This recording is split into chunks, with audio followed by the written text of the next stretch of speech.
Hello, everyone, and welcome to a special interview segment of what is usually Ed's mailbag. So, we're going to dive deep into a childhood friend story, a good turnaround, if you want to call that, life changing journey, I should say. We're here with my buddy Dennis. We grew up with him. A lot of funny stories, a lot of fun times, memories growing up, a lot of good movie watching with this man. Up the creek, Animal House, Bachelor Party, Slapshot, you name it. We used to watch a plethora of go-to movies back in the day. I mean, renting movies, Friday night sleeping over my house. We had a ton of stuff, BMX bikes, mini bikes, tons of stuff.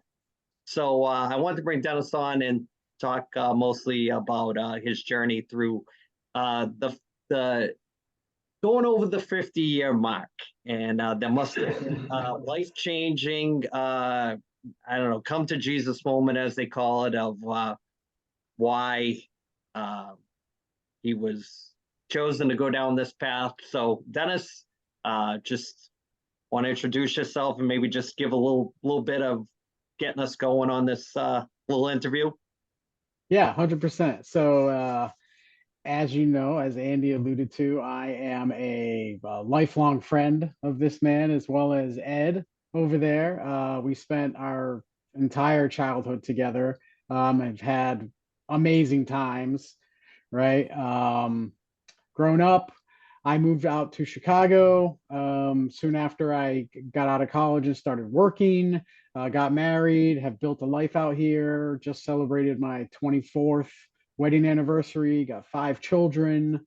I did turn 50 this year. Now, essentially my whole adult life, and most of my childhood, I've been overweight. It's something that I've struggled with routinely. I've always been a person who could lose weight when I wanted to. Tried several times, you lose 10, 15, 20 pounds, something happens, you kind of fall off the bandwagon. Maybe something great happens in life and you want to reward yourself. So you do that, and that reward turns into just falling back into your old ways. So just 9 months ago, at the end of January, I weighed over 300 pounds. I was 306 pounds. I was turning 50 this year, which I did in March. And You're an old wanted to. bastard, by the way. What's up? You're an old bastard. 100%. Old 100%. bastard, man. Welcome to the old bastard club, man. It's fun. I prefer now to say 50 and fabulous, right? Okay. Yeah, Okay. yeah. This is what we're gonna go with. Putting that, Yep. that corporate spin on it. I see.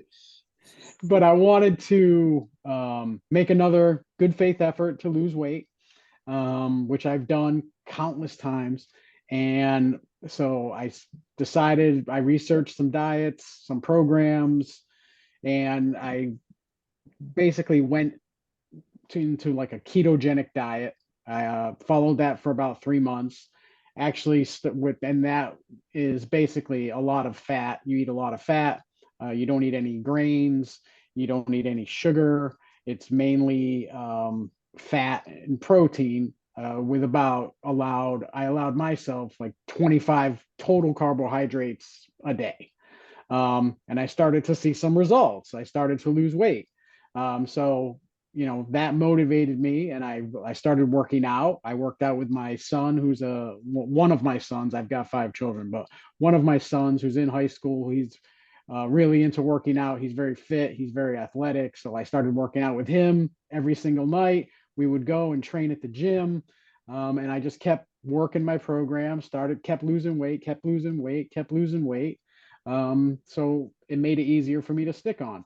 I got about Now my initial goal that the commitment I made to myself was I want to lose 100 pounds in 1 year. Okay. I ended up losing 100 pounds in 6 months. Okay. And then at that point, I said, okay, let's, step this up a notch. So I kind of started researching other diet programs, other lifestyles, and I found an eating program called the carnivore diet. So essentially, what that is now there's different variations on it. There's different things that are allowed on it, not allowed on it, but it's primarily a meat-based diet or an animal product diet. So my entire nutrition profile consists of beef, so either ground beef or steak, bacon, eggs, butter, salt, and water. And that's the entirety of what I put into my body now on a daily basis. When I initially started out on my diet, I ate 2 meals a day. So I would do intermittent fasting. So I would fast for like 16 hours and I would give myself an 8 hour eating window. And I, made that a little bit more extreme. And I went to something called OMAD, which is 1 meal a day. And I'm currently still doing that. I've been doing that for about 4 months now. And I only eat 1 meal a day. I eat it at night. Like as soon as we're done, I'm gonna go upstairs and I'm gonna cook my food and I'm gonna eat my dinner. So I just eat the one time a day. I eat about 2,200 calories, and then I fast for 23 hours and I don't eat anything. And I don't, the only thing I drink is water. I've given up soda, coffee. I don't eat any sugar. I don't eat any processed foods, no grains, none of it. If it's one ingredient feeding is what I do. And this has worked out tremendously for me. I've gone from 306 pounds all the way down to I currently weigh 168 pounds. And that's what I consider my maintenance weight. That's what I'm going to try to stick to. And it's been truly life changing. Because I've been an overweight adult my whole life. You guys know me. I was even overweight as a kid, right? Right. And it's just I failed so many times that I finally changed my relationship with food, and now I view it as not a reward, which I used to do. And it's purely, I look at it as fuel. Once I could make that mindset switch, it all became easy for me. So if I can, like, by doing this, spurn any one person into action, then that's awesome. So that's kind of why I'm trying to tell my story and, explain how I got the results I got. And if I can help anybody, I'm more than happy to do that. So before I have Ed jump in with a couple of questions, what I want to stress is it's from knowing you as a kid and always knowing, your weight fluctuation, especially like even when you first got out of high school, you had a great change in your physique when you started going to the gym, and then like you said, life happens and things and changing the mindset. But your sister had a turnaround, few years, well, more than a few years ago, where she just got into fitness and she changed her habits and everything, and you saw the results with that. You still see the results with that when I see her. Yeah. Which is, it's all motivational too. And it's great when I see it. I read so many things on the carnivore diet. Joe Rogan always talks about it. The ice bath is a big thing now. If you, Dennis, the question I have for you, if you had to, other than the physical look of the change, and what is the one thing other than, the physical side of it that you are the most happy with compared to last year? What is the biggest change other than your appearance? Yeah. Health wise, what is the one major thing that you have benefited from this? I would say it's something mental. Like I just feel like I'm a better dad. I'm a better husband. I'm a better friend. Um, I'm more productive at work. like my mental clarity is just so much better than it used to be. That is a big part of it. Almost as much as the physical is how much it's changed me mentally for in a positive aspect. Fantastic. Ed, it's your chance to shine. Well, what do you got for Dennis as a No, man, congratulations. That's awesome. That's awesome work, Dennis. Thank you. So what my question is that, so moving forward, what's the plan for kind of like a maintenance phase and that type of thing? Because, I know that I know that I've done like a paleo diet for myself quite a few times. That's worked really well for me where, it really has you shop the outside of the grocery store where you're not having anything processed, you're not having any dairy, you're not having anything like that. As far as dairy, you obviously you're going to have ghee, but you're not going to have actual proteins that are in the butter. So are you planning on going back to more of like more of a maintenance kind of a diet when you get back? Or you're going to stay on the carnivore diet, like in what I mean by the maintenance type of thing, like a 40-30-30, 40% carbs, 30% protein, 30% fat, to kind of round out the diet, make sure your blood work is good, that type of thing, I guess, as you go forward through this. Yeah, I've it's funny that you talk about blood because I think it was a couple of months ago, I had a doctor's visit and I got all of my, my full panel done Sure. on like my cholesterol and triglycerides and, my fasting blood sugar and my A1C and all of those things were far and away better than they have ever been. So I'm happy about that. Um, I do want to try to reintegrate some fruits and some forms of vegetables back into my diet. I'm probably never going to go back to eating like like breads and grains and things like that because they cause a lot of inflammation in my body and they're really trigger points for me Sure. to kind of fall off the wagon and go back. And that's Right. And I understand. what I don't want to do. Right. Well, I mean, a So lot of it is that commercialized bread has a ton of sugar in it, that type of thing. I'm sure you're not talking about like actual homemade bread, that type of thing that pretty much has 4 or 5 ingredients in it. right, right. Like stuff that you actually buy off the shelf, that type of thing. I, Yeah. and the carbs I'm talking about, like kind of going back to like, sweet potato, white potato, that type of thing, because it's just, and my question to you is this, because this is sustainable. I mean, but how long is it sustainable until, it kind of gets to the point where it's like, okay, I need to make a little bit of a change. I do need to have some greens in my body. I need to have some orange things in my body. I need to have some red and those and purples into my body because those are important to you for your overall health as you move forward. Yeah, sure. Great point. I do, like I said, gonna try to reintegrate some of those foods and see what kind of impact they have on my body. I'm a big calories in, calories out guy. It's how I was able to lose so much weight. So I pretty much track everything that goes into my mouth and how many calories I push out through my, exercise and all of that stuff. Well, that right there, I mean, that is, I mean, if you go into, any type of personal training type of study guide or whatnot, I mean, the truest way to lose weight is by tracking your calories and tracking your exercise and tracking what you eat. Because when you put it in your hand and you actually break it down to your macros, and you can actually see, what you're putting into your body. And the number one thing that they always say is, one macronutrient in excess will create increased body weight and fat. So I mean, that's why I asked that question. So that was a great lead in. Yeah, 100%.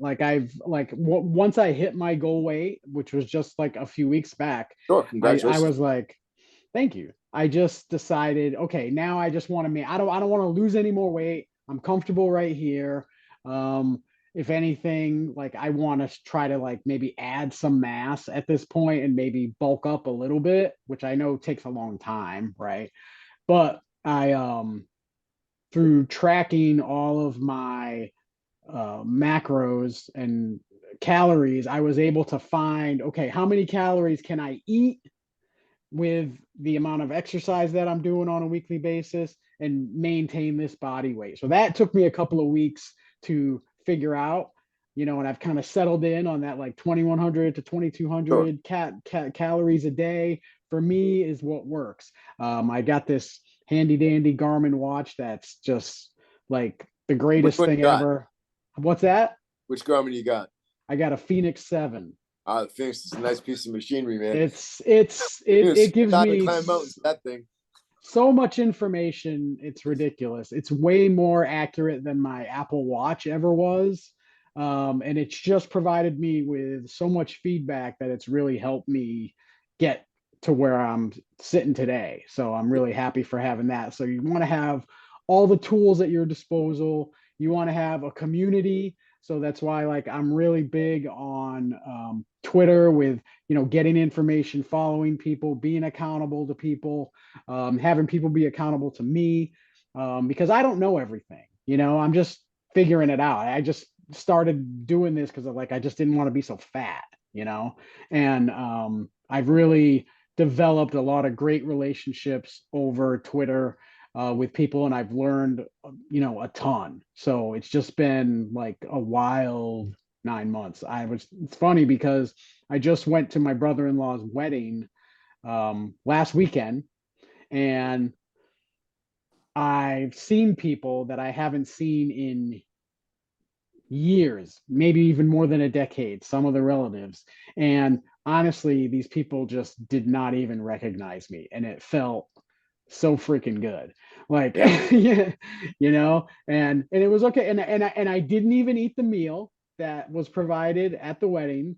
And that was okay. And, and I got some kind of side eye looks about it. And I got some questions about it. And I just, explained to, those people, like what I'm doing, why I'm doing it, and how I got to where I am. And I said, this is a choice I have to make. And there's always some weird social awkwardness that goes on with the way I eat.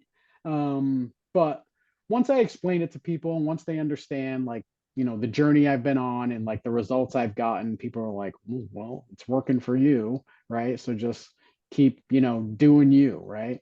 So Yeah, I think the hottest thing with society, especially when you grow up, probably in a odd generation, and if you come from an ethnic or a minority background, they're so ingrained with eat more, eat more, eat yeah, more, eat more. You're too thin, eat more, or yeah, it's never, So I think the way that side of society pushes food, especially on kids, I think it creates.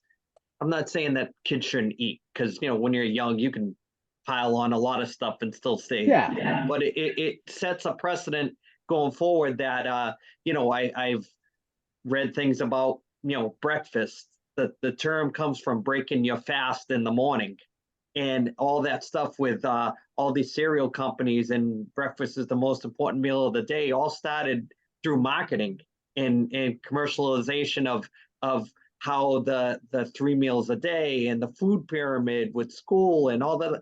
It's all when you look at it, it's kind of sad to say that maybe it's a conspiracy theory, but it's kind of set in a way to kind of set you up for juvenile diabetes, or if you're a type of person that's stagnant in life, you sit a lot, and it's tough to lose the weight when society is set that way. So I mean, there was not a lot of juvenile obesity when we were kids. I mean, But we're always outside. That's why. yeah, that's what I was kind We're of always building outside. to. Yeah, And to take to your point, Andy, a lot of it too was just that we actually ate real food. yeah, And so the thing about it is just that, you eat, when you go to the store and you buy, stuff that's already pre-made and prepared that way, you really don't know what ingredients are in there. And that so going to what Dennis has done with the carnivore diet, I've done the paleo diet, and now I'm kind of on a 40-30-30 kind of a matrix. It's kind of one of those things where I tend to eat a lot more stuff from the outside of the grocery store, not so much as in it on the inside aisles. And so even when you go to the prepared food, I mean, they have a list of ingredients on there, but they can still put other stuff in there that they don't have to tell you about. yeah. And I mean, if you walk down the cereal aisle, you know, 90% of that aisle, I mean, it's junk food, but it's fortified with vitamins, you know, Yeah. Yeah. it's not really healthy for anybody. And And if you look at it, especially the stuff that you buy for kids now, it's so much junk. I mean, from the cereal to granola bars to all the stuff that even like the Mott's applesauce and things like that. It's all, you think you're doing the right thing, but it's all marketed in a way to subliminally sell it to you that you think you're doing the right thing, and you're really kind of not. But Yeah. it's like Dennis said, everybody has a trigger. I mean, whether if you have a hard time with drinking, it's not that you can't. Once you say, okay, I'll just have one, people just can't have one with certain things. And whether, like, I know the hardest thing for me to kick, I could probably jump on a great diet, but the pizza would be the one thing that's the hardest for me to kick. It's like that's the one thing I've loved since I was a kid, and I still, if I haven't had pizza in a week, I'm like already I should get a pizza or something like that. So No, I get it. I get it. And I'm the same way. Like I love pizza.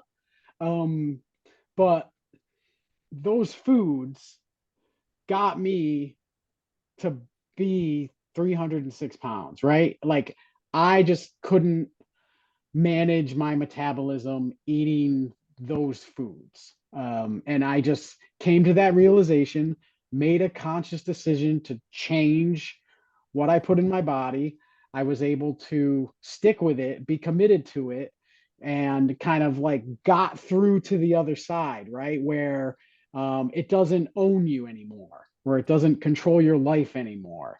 And I've noticed that my children now, seeing the way I eat and the way I live, have kind of changed their eating habits as well. And there's a lot more of the healthier food in my house than there used to be. Because when I go to the store to stock up for them or whatever, I'm mindful of the things that I'm buying, and I'm trying to, get more healthy things for them, more fruits, get them to eat more vegetables, less, chips and cookies and all that crap that is just part of that standard American diet that's just completely garbage for you. Get that crap out of my house, and but still allowing them to be kids, right? yeah, yeah, I, to circle back to like the cookie thing. I mean, there's a piece in it that there's a book called It Starts with Food, and there's an actual section called The Grumpy Cookie. And basically what it says is that when we're little, you have a bad day, mom plunks down the cookies down in front of you, right? Makes you feel better, right? So all of a Yep. sudden, become adults. I mean, all of a sudden it sets that psychological trap in your mind and that type of thing. Because when you're a kid, you have 3 cookies. As an adult, I mean, let's be honest. I mean, it's a sleeve. Girl Scout, I Girl would have a Scout, whole Girl Scout stack thing, of freaking the whole 10 sleeve. Oreos and a glass of milk, bro. Yeah. Like that would be like the standard thing at like 11 o'clock at night, or a peanut butter and jelly sandwich, right? Like, and those things make you feel good, Right. right? Right. They Yeah, they make do. you feel good. There's an Yeah. emotional response that people have to food. Yeah. Once you can change your thinking to only look at the food as fuel, you can do anything. And That's that's right. what I was able to do. And that's what It- I've been able to do. So Dennis, so got like 5 minutes left. So I just have one quick question. Hopefully it's not that long of an answer, but energy wise, what is your energy level now compared to a year ago? It's through the roof. It's tremendous. I've never had more energy. I've never had more mental clarity. I sleep better. I sleep harder. I wake up feeling refreshed. I can get through my day. I go to work. I do my 10 hours at work. Then I go right to the gym. Then and I'll do an hour and a half. I work out 7 days a week. I'll lift weights 6 days a week, and I'll do cardio 7 days a week. And then I come home and I eat and I sleep and I recharge and I rinse and repeat every single day. So my energy levels haven't been better. But Awesome. I think Dennis, though, I think you're hitting your calories correctly, though. That's the thing is that I mean, I don't think you've gotten any taller. So you're about what, 5'9"? and you're walking around about 170 pounds. So, Yeah. working out, for an hour, hour and a half, I mean, we're talking 300 to 500 calories burned in those workouts. Yep. Basically for basic metabolic rate, you should be right around 1,800 calories. So, I mean, you're fueling yourself properly. And the thing is like you're also not putting anything processed into your body. And that's those chemicals that are in the food are really one of the biggest sleep disruptors that are out there, and that people don't understand that. Yeah. And so that's my take on that. And then one other thing too is that your watch, I mean, the best way to describe the difference between a Garmin watch and an Apple Watch, Garmin watch is a performance watch. Apple Watch is like a Batman watch. That's the best way to describe it. Yeah, exactly. So, Exactly. with like 3 minutes left, Dennis, I just want to give you one quick chance to give a shout out to anybody that you want to, guys down at work, Yeah, yeah. Oh, knock I have yourself one out. question for Dennis before we get off of this too. I Yeah. have one question. Yeah. okay. All right. Well, November is Diabetes Awareness Month. Okay. Now, as Andy knows, and maybe Ed knows, my son, one of my sons, my son Gabriel, is type 1 diabetic, and he was diagnosed when he was 9 years old. He's now 16. He's in high school. He has not let his disease limit or define him. He's truly my hero. I want to shout him out, and I want to shout out his football team, the Cary Grove High School Nice. Trojans. They Yeah. are participating in the IHSA playoffs here in the state of Illinois, and they won their first round game 49-6, and they Right. play again this Saturday against Highland Park. So go Trojans. I love you, Gabriel. You can find me on Twitter at Dennis Rose 25. It's mostly pictures of what I eat and my workouts, but my DMs are open. So if anybody has any questions, please feel free to reach out. I'd love to help. And you also have an OnlyFans page. You're gonna keep that between I us. have one question for you, Dennis. I got Yes, one sir. question for you. And It better not be about the Patriots. No, keep it quick because we only got a minute. I'm just gonna say this is that the tooth looks like it's holding up pretty well. Man, why you got to bring it? Where's Hey. Ryan Branco? Where's Ryan Branco? It's his fault. So with that, I'm going to wrap it up right there. But Dennis, we're going to have you back on the show, and we're no more. It's going to be fun next time. We're going to be talking all chirping, bullshitting, just tearing everybody up like we usually do on the podcast. But I want to have you on so we can have that round table, especially when football's going on like right now. So we'll work on that. So I'm going to cut it off right there. It was a fast half an hour. We could have probably talked for another probably half an hour. So yeah. So look up Dennis on Twitter, and we'll see you guys real soon. Love you.